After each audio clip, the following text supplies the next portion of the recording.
ಅಲ್ಲ. ಯಾಕಲ್ಲ ಅಲ್ಲ ಅಷ್ಟೇ, ಅಲ್ಲಾಹು ಅಕ್ಬರ್ ಅಲ್ಲ. ಯಾಕೆ ಕೇಳಿ, ನಮ್ಮ ಕಡೆ ಹಾಲಮ್ಮ ಬಂದು ಅಂತ ಗೀತ ಈಗೆಲ್ಲ ಪ್ಯಾಕೆಟ್ ಮಾಡಿಬಿಟ್ಟಾಳ.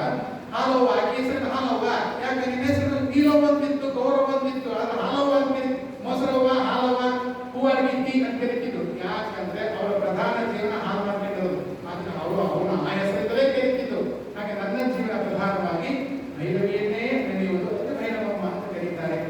ನಾನು ಶುರು ಆಗಬೇಕ. ನಾಳೆಯಿಂದ ಭದ್ರ ರಾಮಚಂದ್ರ ದೇವರ ಪೂಜೆ, ಪಾಂಡವರ ಪೂಜೆ ಮಾಡಿದಂಥ ವಿಗ್ರಹ ದುರ್ಗಾದೇವಿ, ಭದ್ರಕಾಳಿ ದೇವಿ, ರಾಮದೇವರು, ನರಸಿಂಹದೇವರು, 3000 ಲಕ್ಷ್ಮೀನಾರಾಯಣ ಶಾಲಿಗ್ರಾಮಗಳು ಅದ್ಭುತವಾಗಿದೆ. ಎಲ್ಲದಕ್ಕಿಂತ ನನ್ನ ಮುಂದೆ ಏನಾದ್ರು ದೇವರು ಬಂದು ನನ್ನ ತಪಸ್ಸಿಗೆ ಒಲದು, ಅಮ್ಮ ನಿನ್ನ ತಪಸ್ಸಿಗೆ ಒಲದಿರಲ್ಲ, ನಿನಗೆ ನಾನು ಬೇಕಾ ಅಪ್ಪಾಜಿ ಬೇಕಾ ಅಂತ ಕೇಳಿದ್ರೆ ಆ ದೇವರಿಗೆ ನಮಸ್ಕಾರ ಚಳಿದ ಅಪ್ಪಾಜಿ ಛಾಯೆ, ಅಪ್ಪಾಜಿಗೆ ಬಿರ ಏನು ವಸ್ತು ನನಗೆ ಬೇಕಿಲ್ಲ. ಯಾಕಂದ್ರೆ ಅವತ್ತು ದೇವರು ನೀನು ಇಲ್ಲದೆ ಇದ್ದಾಗ ನನ್ನ ಕೈ ಹಿಡಿದು ಯಾವುದೋ ಬೀದಿ ಬಿಕಾರಿಯಾಗಿದ್ದಾಗ ನನ್ನಂತ ಹೆಣ್ಣನ್ನ ಅವರು ದೊಡ್ಡ ಶ್ರೀಮಂತರು, ಅಂತ ಶ್ರೀಮಂತಿಗಿರ್ತಕ್ಕಂಥ ಮಹಾ ವ್ಯಕ್ತಿ ನನ್ನ ಕೈ ಹಿಡಿದು ನನ್ನನ್ನು ಒಂದು ಉದ್ಧಾರ ಮಾಡಿ ನನಗೆ ಗುರುಸ್ಥಾನ ಕೊಟ್ಟು ನನ್ನ ಹೊಡ್ತಾ ಇಲ್ಲ ಅಂತಿದ್ದು ಲೆಕ್ಕದಾಗೆ ನನ್ನನ್ನು ಕಾಪಾಡಿದಂಥ ಅಪ್ಪಾಜಿ ಬೇಕಾದ ನಾನು ಬೇಕಂತ ದೇವರು ಕೇಳ ದೇವರು ನಿಂತಿದ್ದೀನಿ. ದೇವರು ಬೇಕಿಲ್ಲದೆ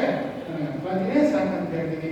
ನಾಳೆಯಿಂದ ಎಲ್ಲರೂ ಪೂಜಾಕ್ಕೆ ಬರ್ರಿ, ಶುರು ಆಗಲಿ. ನಾಳೆ ಗುರುಪೂರ್ಣಿಮಾದ ತುಲಾಭಾರದ ಅವನು ಹೇಳೋದು 4 ತಿಂಗಳು ಚಾತುರ್ಮಾಸ ನಿಜ. ಅದು ಚತುರಃ ಮಾಸಃ ಚಾತುರ್ಮಾಸ ಏನದು ಅಂದ್ರೆ ಇದು ವೈಜ್ಞಾನಿಕ ಮತ್ತೊಂದು ಹೇಳ್ತೀನಿ. ಆಷಾಢ ಮಾಸದಿಂದ ಇದು ಕಾರ್ತಿಕ ತನಗೂ ಮಳೆಗಾಲ. ಯತಿಗಳು, ಕೋತಿಗಳಲ್ಲ, ಯತಿಗಳು ಒಂದು ಊರಲ್ಲಿ ಇರಬಾರ್ದಂಥದ್ದು. ಒಂದು ಊರಿನಲ್ಲಿ 3 ದಿನ ಇರಬಾರ್ದು, ಹೋಗ್ಬೇಕು. ಮತ್ತೆ ಪರಮಹಂಸ ಪರಿವ್ರಾಜಕರು ಕಾಲನ್ನು ನಡ್ಕೊಂಡು ಓಡಾಡಬೇಕು. ಕರತಲ ಭಿಕ್ಷಂ, ಕೈಯಿಂದ ಮುಟ್ಟುಕೊಂಡು ಅದರ ಅನ್ನ ತಿನ್ನಬೇಕು.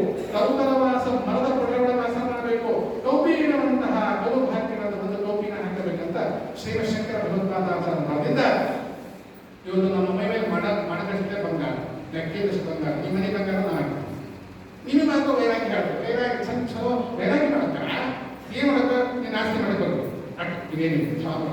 ಅದಕ್ಕೆ ಸ್ವಾಮಿ ಕೊಡೋದು